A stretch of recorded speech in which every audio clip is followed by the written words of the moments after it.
अस्सलाम वालेकुम दोस्तों, कैसे हैं आप? उम्मीद है आप खैरियत से होंगे। इसराइल हमेशा से ईरान को अपने लिए खतरा तस्वुर करता था दोस्तों, लेकिन अब ये इक्वेशन तब्दील हो रही है। बाकायदा अब तुर्की जिस तरह इसराइल को ललकार रहा है, इसराइल को अब ये पता लग रहा है कि तुर्की ईरान से बड़ा उसके लिए खतरा बन सकता है। दोस्तों, ईरान और इसराइल की जो जंग हुई उसमें इसराइल को मुंह की खानी पड़ी, लेकिन अब इसराइल और जो तुर्की है उसकी जंग खारिज इम्कान नहीं है। तारीख के हवाले मिलते हैं और ये पेशनगोइयां होती रही हैं कि इसराइल और तुर्की की जंग लाजमी होगी, और अब जो मशरिक वुस्ता में मिडल ईस्ट में हालात बन रहे हैं, ये जंग बहुत करीब आती नजर आ रही है। हालिया दिनों में दोस्तों गैर मामूली राब्ता हुआ। रूस के सदर व्लादिमीर पुतिन ने कॉल की, जो इसराइल के वजीर आजम है बेंजामिन नेतन्याहू, और दो मौजुआत पर उनकी गुफ्तगू हुई, और वो दो मौजुआत ईरान का एटमी प्रोग्राम और सीरिया में जो कुछ इसराइल कर रहा है उसके हवाले से नेतन्याहू ने मुतनब्बे किया, वार्न किया है इसराइली वजीर आजम को। दिलचस्प बात यह है कि जब ये कॉल दोनों के दरमियान हुई, इसका जो रीड आउट था, जो बयान था, वो रूस की जानिब से, रशिया की जानिब से तो जारी किया गया, लेकिन बेंजामिन नेतन्याहू जो इसराइली वजीर आजम है उनके दफ्तर से रीड आउट या बयान जारी नहीं किया गया कि पुतिन ने क्या गुफ्तगू की है। बजाय नजर आता है कि पुतिन ने वार्न किया है जो कुछ नेतन्याहू करने जा रहा है मिडल ईस्ट में और खास तौर पे सीरिया के अंदर। नेतन्याहू ने कहा है कि उसके भयानक नताइज भुगतने पड़ेंगे। अब पुतिन दोस्तों बशारुल असद जो कि साबिक सरबराह थे, साबिक हुक्मरान थे शाम के, उनकी बैकिंग करता था, वो उनकी रिजीम को सपोर्ट करता था। जुलानी जिसको मुसल्लत किया गया शाम के अंदर, जो व्लादिमीर पुतिन या रूस है, वो उसके हक में नहीं था, लेकिन फिर भी शाम के मामले पर अब रूसी सदर ने जो इसराइली वजीर आजम है उनसे राब्ता किया है। उसकी वजह यह है कि जो खित्ते में हालात जिस तरह कशीदा हो रहे हैं, हर गुजरते दिन के साथ तुर्की अपनी जो जड़ें हैं वो मजबूत कर रहा है। दोस्तों, इससे पहले शाम के अंदर जो ईरानी असर व रसूख था वो बहुत ज्यादा हुआ करता था। बाकायदा जो इसराइल है वो कहता था कि शाम के अंदर जो ईरानी प्रॉक्सीज हैं उनका हमें सामना करना पड़ता है, लेकिन अब जो तुर्की है वो अपनी जड़ें सीरिया के अंदर, शाम के अंदर मजबूत कर रहा है, और अब इसराइल को लगता है कि ये ईरान से बड़ा खतरा उसके लिए लाहक हो सकता है। अब जो तुर्की है वो शाम की फौजों को ट्रेन कर रहा है, वो अपने मरासिम और अपने ताल्लुकात में इजाफा कर रहा है, और साथ साथ दोस्तों मिडिल ईस्ट के अंदर जो तुर्की है वो अरबों को अपने साथ मिला रहा है। तारीख ये बताती है कि जो तुर्क और अरब है वो एक दूसरे के मुखालिफ रहे हैं, ये एक दूसरे को पसंद नहीं करते हैं। तुर्की हमेशा से अरबों को चैलेंज करता रहा था, लेकिन अब इसराइल वो खतरा लाहक हो गया है, वो खतरा बन गया है मशरिक वुस्ता में, जिसने तुर्कों को और अरबों को इकट्ठा कर दिया है। दोस्तों, शाम के मामले पर जो तुर्की है वो बार बार वार्न कर रहा है इसराइल को, क्योंकि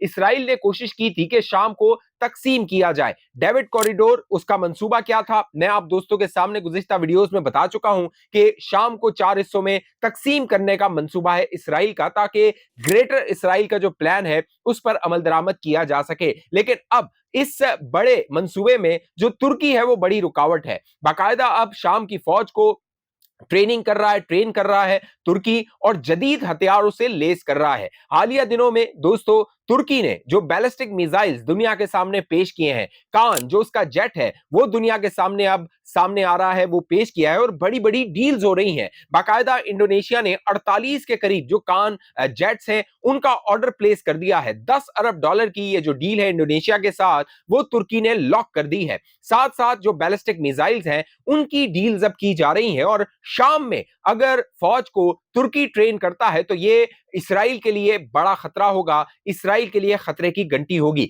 इसीलिए दोस्तों तुर्की वार्न कर रहा है। और हालिया दिनों में जो टॉम बराक है, टॉम बराक वो शख्सियत है जो कि तुर्की में अमेरिका के सफीर हैं, और सीरिया के हवाले से उनको एनवॉय यानी कि उनका स्पेशल रिप्रेजेंटेटिव नुमाइंदा बनाया हुआ है। उनकी एक अहम मुलाकात हुई है। यह मुलाकात टॉम बराक की डिफेंस मिनिस्टर तुर्की के साथ हुई है, और डिफेंस मिनिस्टर जो तुर्की के हैं उन्होंने वार्न किया है जो कुर्दों के मामले में, अगर जो अमेरिका है, क्योंकि जो कुर्द फोर्सेस हैं वो अमेरिका की इत्तेहादी रही हैं, अमेरिका के एवज वो बशारुल असद से लड़ती रही हैं, लिहाजा अब तुर्की ने टॉम बराक के जरिए अमेरिका एडमिनिस्ट्रेशन को यह पैगाम दिया है कि आप कुर्दों को कहिए वो हथियार डाले और जुलानी की हुकूमत में जम हो जाए, उनके साथ कोलिशन का हिस्सा बने। लेकिन अगर ये कुर्द हथियार नहीं डालते हैं और इसराइल इनको भड़काता है कि जो कुर्द के जो बॉर्डर एरियाज हैं जो कि तुर्की से मिलते हैं, वहां पर जो इंडिपेंडेंट रियासत है वो कायम की जाए, जिस तरह इसराइल के बॉर्डर पर द्रूज जो कबाइल थे उनकी एक अलग रियासत बनाने की कोशिश की गई इसराइल की जानिब से, और उन टेरिटरियों में, उन सौदा के इलाके में जो इसराइली झंडे थे उनको लहराया गया और कोशिश की गई कि द्रूज का एक अलग जो खुदमुख्तारी है उनको दी जाए। इसी तरह का मंसूबा इसराइल का जो तुर्की का बॉर्डर है वहां पर जो कुर्द आबादी है उनके हवाले से है, लेकिन तुर्की जो है वो कुर्दों को वार्न कर रहा है, जो कुर्द फोर्सेस है उनको वार्न कर रहा है, और इसराइल और अमेरिका को वार्न कर रहा है कि इसके भयानक नताइज होंगे। गुज़िश्ता वीडियोस में मैंने आपको बताया था कि तुर्की ने 30 दिन की डेडलाइन दे दी है कुर्दों को कि वो हथियार डालें और वो फैसला करें कि जुलानी की हुकूमत के साथ उन्होंने जम होना है और जो शाम के मामलात हैं उनको आगे बढ़ाना है। हालिया दिनों में दोस्तों जो इसराइल है उसको तुर्की टक्कर दे रहा है, लाखों का मजमुआ है जो कह लीजिए तुर्की की सड़कों पे निकल रहा है और अपनी हुकूमत से, तैयब उर्दवान से मुतालबा कर रहा है कि जो गजा में जो कुछ किया जा रहा है, इसराइल जो गजा की आवाम के साथ कर रहा है, वहां पे बच्चों को भूखा मारा जा रहा है, भूख और अफलास का सामना उनको करना पड़ रहा है, क्योंकि ये ह्यूमन मेड एक कैटास्ट्रॉफी है,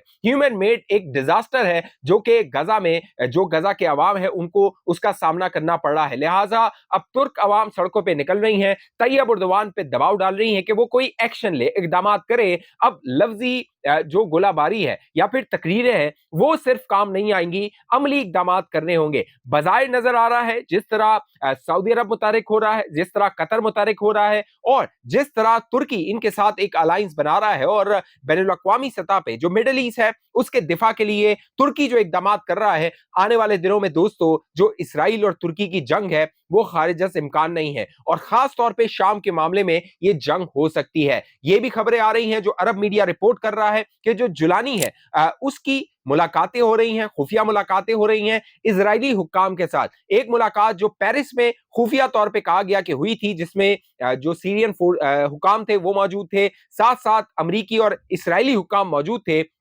उन इस मुलाकात में बताया गया कि जो सीरिया के अंदर इसराइल का कंट्रोल है, तकरीबन दिसंबर के बाद जब बशार अल असद की हुकूमत गई थी, 7,000 मुरब्बा किलोमीटर पर जो इसराइल है उसने कब्जा किया हुआ है। जुलानी की हुकूमत ये कह रही है इसराइल से कि आप ये जो कब्जा है इसको खत्म कीजिए और शाम को ये जो टेरिटरी और ये जो जमीन है वो हवाले कर दीजिए, लेकिन जो इसराइल है वो करने को तैयार नहीं है। दोस्तों रशिया जिसको जंग में फंसाया हुआ है यूक्रेन के साथ, अब वो खित्ते में जो कि मिडिल ईस्ट के मामलात थे उसमें पहले बढ़ चढ़ के हिस्सा लेता था, चाहे ईरान का मामला हो, चाहे शाम का मामला हो, चाहे इराक का मामला हो, उसमें रूस की अपनी एक पॉलिसी होती थी। लेकिन हालिया दिनों में हमें नजर आया जो 12 दिन की लड़ाई थी इसराइल और ईरान के दरमियान, उसमें भी रशिया रूस मुतहरिक नहीं था, लेकिन उसके बाद अब हमें नजर आ रहा है कि रूस मुतहरिक हुआ है। और मैंने जिस तरह बताया आपको, रूसी सदर व्लादिमीर पुतिन का राब्ता हुआ है इसराइली वजीर आजम के साथ, और अपनी कॉल में जो इसराइली वजीर आजम है उनको व्लादिमीर पुतिन ने वार्न किया है कि अगर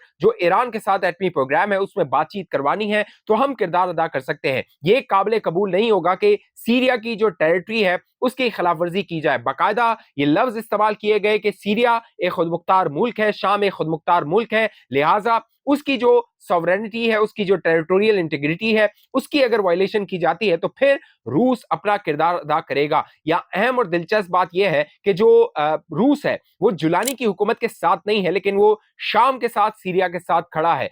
इसराइल कोशिश कर रहा है कि जुलानी की हुकूमत को भी डिस्टेबलाइज किया जाए ताकि जो मिडिल ईस्ट है, शाम के जो कॉन्सिक्वेंसेज होंगे, शाम अगर डिस्टेबलाइज होगा तो उसके असरात दोस्तों पूरे मिडिल ईस्ट पर पड़ेंगे, और जो इसराइल है वो मिडिल ईस्ट में जो उसका मंसूबा है ग्रेटर इसराइल का, उस पर अमल दरामद कर सकता है। Saudi Arab billions of dollar की इन्वेस्टमेंट कर रहा है शाम के अंदर, कतर जो है वो प्लेज कर रहा है बड़ी इन्वेस्टमेंट शाम के अंदर, और जो तुर्की है वो अपनी फोर्सेस जो सीरियन फोर्सेस है उनको ट्रेन कर रहा है, टेक्नोलॉजिकल जो कह लीजिए इक्विपमेंट है वो मुहैया कर रहा है, टैंक्स है, दीगर जो फौजी साजो सामान है वो मुहैया किया जा रहा है शाम को, और जो जुलानी की हुकूमत है उसको खड़ा करने की कोशिश की जा रही है। लेकिन मैंने आपको बताया पेशनगोइयां यही हैं, तारीख के हवाले मिलते हैं कि इसराइल और जो तुर्की की जंग है वो दोस्तों लाजमी होगी। अब वो कब होती है ये वक्त फैसला करेगा। इस हवाले से आप दोस्तों की जो भी राय नीचे कमेंट कीजिए। अब तक ये चैनल आपने सब्सक्राइब नहीं किया, जरूर सब्सक्राइब करके साथ घंटी का निशान उसको दबाइए, वीडियो को लाइक कीजिए, शेयर कीजिए। अपनी राय का इजहार आपने कमेंट बॉक्स में लाजमी करना है। क्या आपको ये इसराइल और तुर्की की जंग होती हुई नजर आ रही है? होगी तो कब होगी, कैसे होगी, ये कमेंट में इसका इजहार कीजिए। फेसबुक पे देखने वाले दोस्त पेज को लाइक फॉलो करके इस वीडियो को लाजमी शेयर कीजिए। अगली वीडियो तक मुझे इजाजत दीजिए, अपना ख्याल रखिएगा। पाकिस्तान जिंदाबाद।